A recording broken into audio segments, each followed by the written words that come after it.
कुरुक्षेत्र की रणभूमि, चारों ओर मृत्यु का नृत्य, आकाश में बाणों की वर्षा, धरती पर घोड़ों की टाप और रथों के पहियों की गड़गड़ाहट, और उसी बीच दो महायोद्धा कर्ण और अर्जुन आमने सामने। परंतु आज का क्षण अलग है। आज रणभूमि में एक ऐसा क्षण आने वाला है जिसे सुनकर युगों तक धरती कांपेगी। कर्ण क्रोध में आंखों में प्रचंड ज्वाला लेकर कहते हैं, अर्जुन, आज तुम्हारा अंत निश्चित है। मैं वह कर्ण हूँ जिसने कभी किसी से युद्ध में पीठ नहीं दिखाई।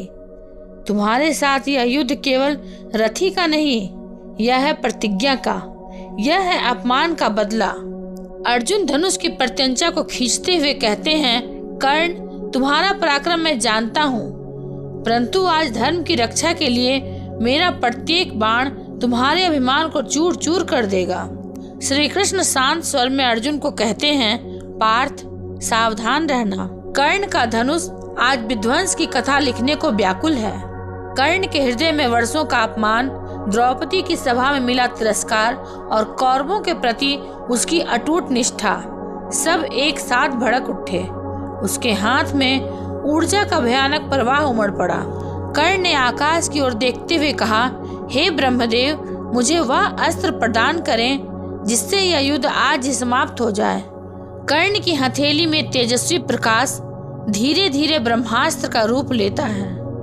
आकाश में गर्जना होती है, धरती कांपती है। वह था ब्रह्मास्त्र, देवताओं का सर्वनाशक अस्त्र, जिसके प्रभाव से तीनों लोग कांप उठे।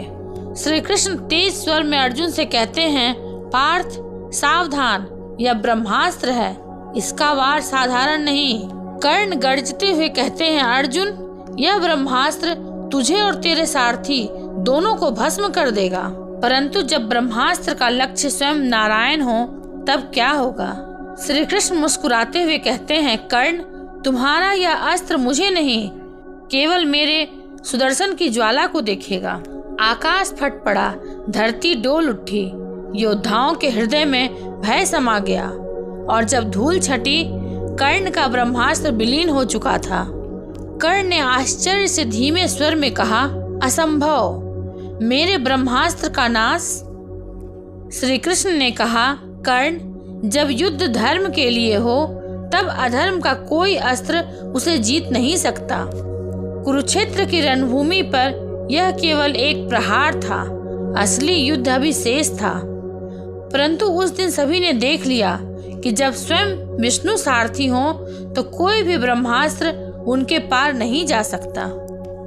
अगर आपको ये वीडियो अच्छा लगा हो तो इसे लाइक, शेयर और सब्सक्राइब अवश्य करेंगे। ये महाभारत सिर्फ युद्ध की नहीं, जीवन के ज्ञान की कहानी है। मिलेंगे अगले प्रसंग के साथ, तब तक के लिए धन्यवाद।